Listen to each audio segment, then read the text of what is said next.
কিছু মানুষ আমাকে বলেছিল 100 টাকার সাবান নিয়ে ব্যবসা, বলেন আপনাদের বলে না? এই 100 টাকার সাবান নিয়ে ব্যবসা আর কিছু পাও না। আসলে লাগে পড়ালেখা ছোটবেলা থেকে ভালোই দেখছি, মেধা তো কম ছিল না, বিসিএস দিবা, পড়ালেখা করবা, বড় বড় পর্যায়ে যাবা, এই 100 টাকার সাবান, এই টেন্ডেন্সি লোক নাই। কিন্তু সমস্যা ওটা না, সমস্যা হলো ওরা যে আমাদেরকে 100 টাকার সাবান বলে, আমরা তো তাই আসলেই। কিন্তু যদি আমার মতো চিন্তা করতে পারেন, সেই চিন্তাটা কি?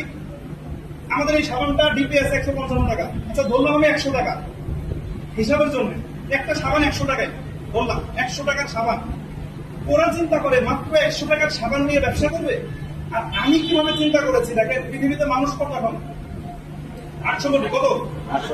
হ্যালো, শুনতে পারেন? কত পৃথিবীতে জনসংখ্যা? কত? আচ্ছা, আমি যদি প্রত্যেকটা ফ্যামিলিতে কনভার্ট করি যে 5 জন করে একটা ফ্যামিলি, তাহলে 300 কোটি পরিবার আছে পৃথিবীতে। তাহলে প্রত্যেকটা ফ্যামিলির একটা করে সাবান তো লাগে, 300 কোটি পরিবার। আচ্ছা, সাবানের মূল্য 100 টাকা, ওকে ফাইন, এটা ওর দৃষ্টিভঙ্গি। আর আমার দৃষ্টিভঙ্গি হচ্ছে যে 300 কোটি পরিবার আছে পৃথিবীতে, প্রত্যেকটা পরিবার যদি প্রত্যেক মাসে একটা করে সাবান কিনে, তাহলে এক একটা সাবানের মূল্য 100 টাকা। 300 কোটি পরিবার, 300 কোটি সাবান কিনবে, 30,000 কোটি টাকার সাবান বিক্রি। কত?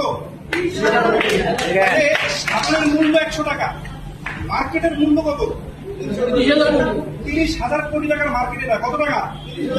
আমি তো 100 টাকার সাবান নিয়ে বিজনেস করতে আসি নাই। ওই 300 কোটি পরিবার, 800 কোটি মানুষ, যদি আমার 1 কোটি কাস্টমার হয়, একটা করে সাবানও কিনে, তাহলে 1 কোটি সাবান বিক্রি হবে, 100 কোটি টাকার সেল হবে। আমি তো এইখানে নেতৃত্ব দিতে আসছি।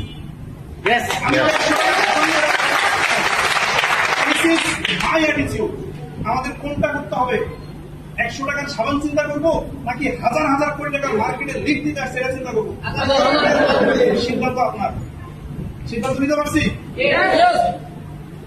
অনেকে চুপ আছে, মানে অনেকে ভাবতেছে সিদ্ধান্ত কি নিব, এটাই সিদ্ধান্ত নিতে পারতেছে না। আমাদেরকে সাকসেসফুল হতে হবে। আমরা রেডি? সফল হতে চাই, সাকসেসফুল হতে চাই, স্টুডেন্ট লাইফে ইনকাম করতে চাই। আমি অনার্সে পড়তেছি, তো পড়ালেখা শেষ করতে করতে বয়স সর্বোচ্চ 25 হবে। তো আরো 3 বছর পরে গিয়ে এখন যদি ইনকাম 1.5 লাখ টাকা হয়, তাহলে 3 লাখ টাকায় যাবে। তাহলে আমার বন্ধু বান্ধব পড়ালেখা শেষ করে বিভিন্ন জায়গায় সিভি ড্রপ করতে, তখন আমার মান্থলি ইনকাম 3 লাখ টাকা। বিয়ে শাদী করে তখন আমি রিটায়ার্ড, হবে না?